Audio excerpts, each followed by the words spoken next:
ଓଡ଼ିଶା ମାଧ୍ୟମିକ ଶିକ୍ଷା ପରିଷଦ ଦ୍ୱାରା ପରିଚାଳିତ ମାଟ୍ରିକ ସମିଟିଭ୍ ଆସେସମେଣ୍ଟ 1 ପରୀକ୍ଷା ଚାଲିଥିଲା ବେଳେ ଶୁକ୍ରବାର ଖୋର୍ଦ୍ଧା ଜିଲ୍ଲା ଟାଙ୍ଗୀ ବ୍ଲକ ଅନ୍ତର୍ଗତ ରାମେଶ୍ୱର ହାଇସ୍କୁଲରେ ଫ୍ୟାନ୍ ଖସି ପଡ଼ିବାରୁ ଜଣେ ଛାତ୍ରୀ ଆହତ ହୋଇଛନ୍ତି।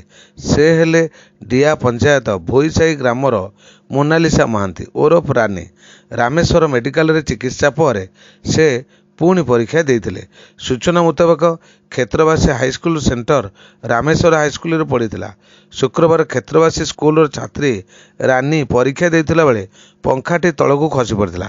ତେବେ ପଙ୍ଖାଟି ତଳେ ପଡ଼ିଲା ବେଳେ ପଙ୍ଖାରେ ଲାଗିଥିବା ପ୍ଲେଟ୍ ରାନୀଙ୍କ ମୁଣ୍ଡରେ ବାଜିଥିଲା, ଫଳରେ ସେ ଆହତ ହୋଇଥିଲେ। ଏହା ଦେଖି ଉପସ୍ଥିତ ଶିକ୍ଷକ ତାଙ୍କୁ ସଙ୍ଗେ ସଙ୍ଗେ ସ୍ଥାନୀୟ ରାମେଶ୍ୱର ଡାକ୍ତରଖାନାକୁ ନେଇଥିଲେ। ଖବର ପାଇ ପରିବାର ଲୋକେ ମଧ୍ୟ ମେଡିକାଲରେ ପହଞ୍ଚିଥିଲେ।